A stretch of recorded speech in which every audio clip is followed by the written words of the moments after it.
ဖြတ်ရှင်တာနဲ့ဖြတ်အဓိကကြေးပြ2လက်မှ3လက်မှကွဲစိုက်ရဖို့အရေးကြီးတယ်ဆရာကတော့လူထင်ကြီးအောင်လို့ဒီဆက်ကြီးသုံးပြီးတော့ဖြတ်လိုက်တယ်ဟုတ်ပြီကိုလိုချင်တဲ့စိုက်တိုင်းရပြီဆိုရင်ဆရာတို့လိုအပ်တဲ့ပစ္စည်းလေးတွေချမယ်အခုဘာလို့ပြပေးမှလဲဆိုရင်ဆရာတို့အယောင်းဝယ်မှာအင်မတန်ပွင့်လန်းစေတဲ့အဆောင်ကောင်းလေးတစ်ခုကိုစီရင်ပြပေးမှဖြစ်တယ်ဒါလေးကဘလောက်ကောင်းလဲဆိုရင်ဆရာအနောက်မှာဆက်ပြီးတော့ပြောပြပေးမယ်ပြီးတော့ဇေဒီစမကိုလည်းမိမိတို့ဆရာတွေတင်ထားတဲ့အတိုင်းပဲဆွဲမယ်ဆရာကတော့လူထင်ကြီးအောင်လို့ဒီမိုကိုကြီးသုံးပြီးတော့ဆွဲတယ်ဆွဲတဲ့ခါမှာလည်းသူ့ကိုဆရာကဖျားကုံတော်9ပါးကိုယူပြီးတော့ဆွဲတယ်ဘလို့ဆွဲရမလဲဆိုရင်ဇေဒီစမတဆူလုံးဆွဲနေတဲ့အချိန်မပြီးမချင်းဖျားကုံတော်ကိုတောက်လျှောက်ယူပေါ့နော်ဟုတ်ပြီဒါဆိုရင်ဇေဒီစမတွေမှာပါနေကြဖြစ်တဲ့တန်ကုံပေါမရဆိုတဲ့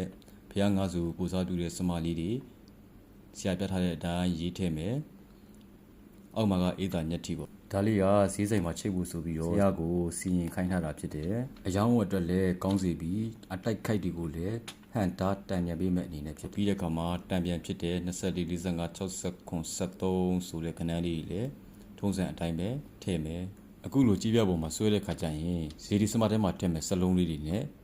ဇေဒီစမနဲ့မထိဖို့ကိုအထူးပြုဆိုင်ရမယ်နော်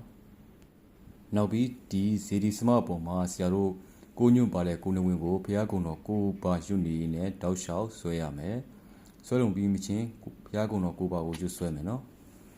အောက်မှာကစရဘဝလေးကိုဆရာတို့ခံလိုက်မယ်အဲစရဘဝမှာလည်းစရဘဝဂါထာလေးတွေကိုယူပြီးတော့ရေးဆွဲမှာဖြစ်တယ်အဲ့ဒီဂါထာလေးတွေကဗမာရှာလို့လွယ်မယ်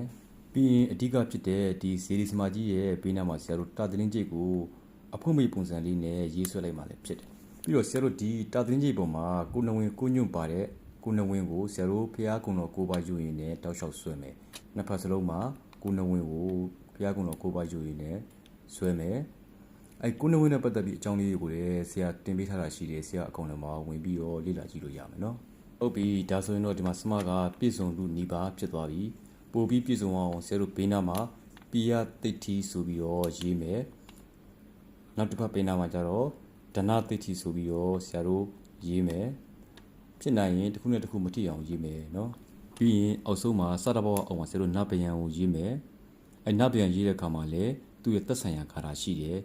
သက်ဆိုင်ရာဂါထာကိုယူပြီးတော့ဆရာတို့ရေးမှာဖြစ်တယ်ဒါဆိုရင်အားလုံးပြည့်စုံတဲ့စမတစ်ချက်ရပြီမိမိကဒီစမလေးကိုစံရဲ့လူမြင်ကွင်းလိုနေရာမျိုးမှာထားပြမှာဆိုရင်စမရဲ့ဟိတ်တက်တွေပေါ်လင်အောင်ဆရာတို့မိနီလေးနဲ့လိုက်ပြီးတော့ဖြည့်လို့ရမယ်အနေအောင်ဖြစ်တဲ့ကာလာမျိုးကိုပဲသုံးဖို့ဆရာကတော့တိုက်တွန်းတယ်အားလုံးပြီးသွားပြီဆိုရင်အခုလိုကြေးဘက်ပုံမှာရေးထားတာဖြစ်တဲ့အတွက်သူကကောက်လာနိုင်တယ်အဲ့ဒီကောက်နေရကိုဆရာတို့ဖြောင်းသွားအောင်လို့သူ့ကိုအခုလိုမျိုးဆရာပြထားတဲ့ပုံစံမျိုးနဲ့ဖြန့်လိုက်ဒါဆိုရင်ကောက်နေတဲ့ဥစ္စာလေးတွေက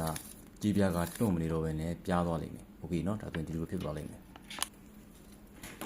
တွန့်နေတဲ့ကြေးပြားကိုဆရာတို့ဖြန့်ပြီးသွားပြီဆိုရင်သူ့ကိုပလတ်စတစ်ကတ်လောင်းမှဖြစ်ပါပလတ်စတစ်ကတ်လောင်းရမယ်မိမိတို့မှာပလတ်စတစ်ကတ်လောင်းကြမရှိရင်ဆွဲပြီးသားကြေးပြားလေးကိုယူပြီးတော့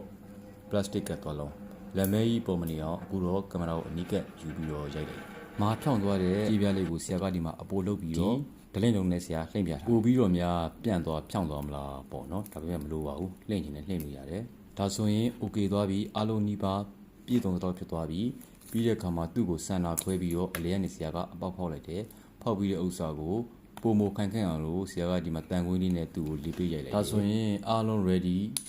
ဖြစ်သွားပြီစိုက်မှာတန်းပြီးတော့နံရံလေးမှာချိတ်ဆွဲထားလိုက်ရင်ပေါ့နော်အားလုံးပြီးသွားပြီဆိုရင်ရှင်သေဝတိဂါထာဘုရားကုံတော်9ပါးစတဲ့ဂါထာ2ခုနဲ့သူ့ကို38ခေါက်စီ